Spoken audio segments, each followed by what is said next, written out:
12,000 Rodkin. And in no circumstances can men go up there. It would be fair to say that that piece of roof is the most dangerous place on Earth.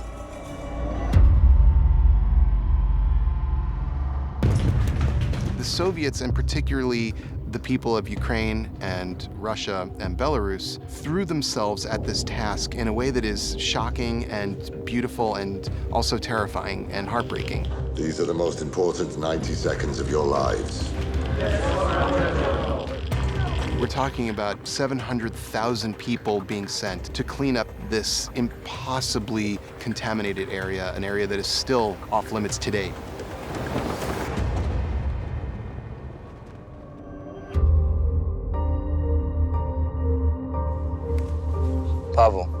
Pavel represents all these innocent men coming into this grinder, you know, and then being spat out on the other side. You're not going to walk away with an experience, you know, it's not that at all. So it's very similar to war. It's the pointlessness of that. Here I am, I'm 18, I'm going somewhere, I'm killing a bunch of people, I'm coming back. Has it made anything better for anyone? No, because that's not the way it works, you know, and here I am now being dehumanized, basically. Nuclear power and nuclear weapons were not just aspects of Soviet pride, this was among their most protected secret industries. Well, the state must protect its secrets, comrade. And when nuclear isotopes that were a decay product of Soviet fuel ended up in Sweden, then the cat was out of the bag. It's humiliating. They needed to admit to the world not only that this had happened, but that they hadn't told anybody until they got caught. And as a result, they attempted to try and tell the truth, up to a point.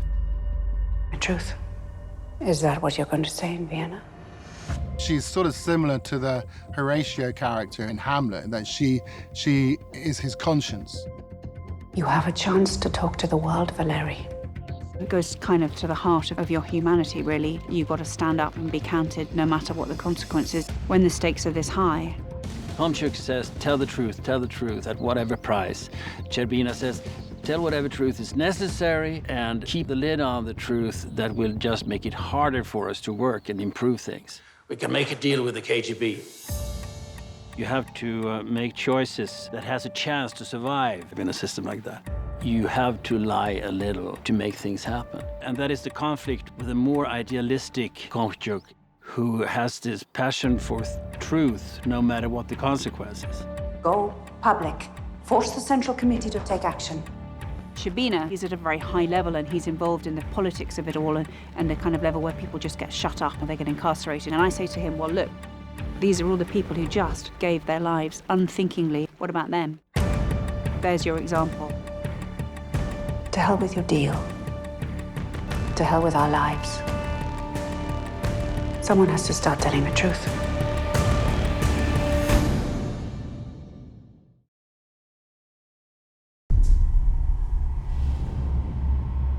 Why worry about something that isn't going to happen?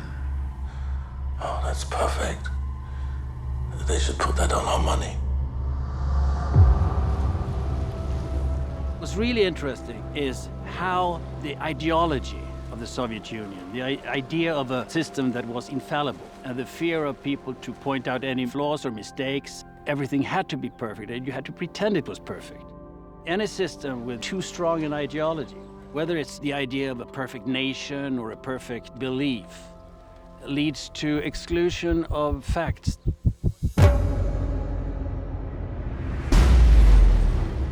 The West is now satisfied that Chernobyl was solely the result of operator error, which it essentially was.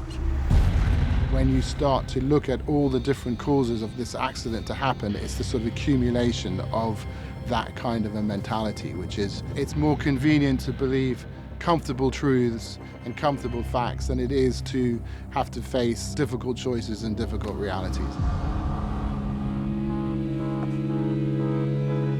How much time? Maybe a year. Chernobyl, he's confronted with his sense of mortality, that he's presented with that idea of what was his life worth and did it mean anything? Did he have an impact on this situation? Because he was a party man, because he was an insider, he knew how to get the machinery of the state to work. God's sakes, Boris. You were the one who mattered most. Dyatlov, who's been this very stubborn, recalcitrant person who refuses to accept any responsibility for what happened. I wasn't in the room when they raised the power. Anatoly Dyatlov made decisions no rational person should have ever made.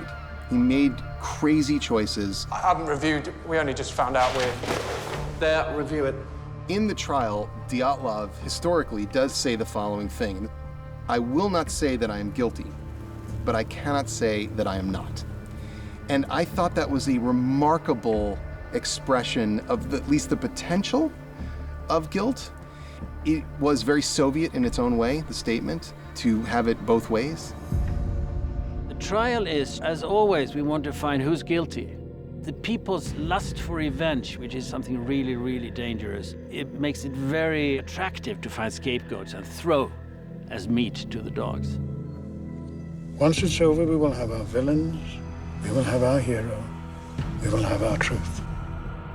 We established pretty early on what mistakes did those people do in the control room. But the thing is that the system was guilty.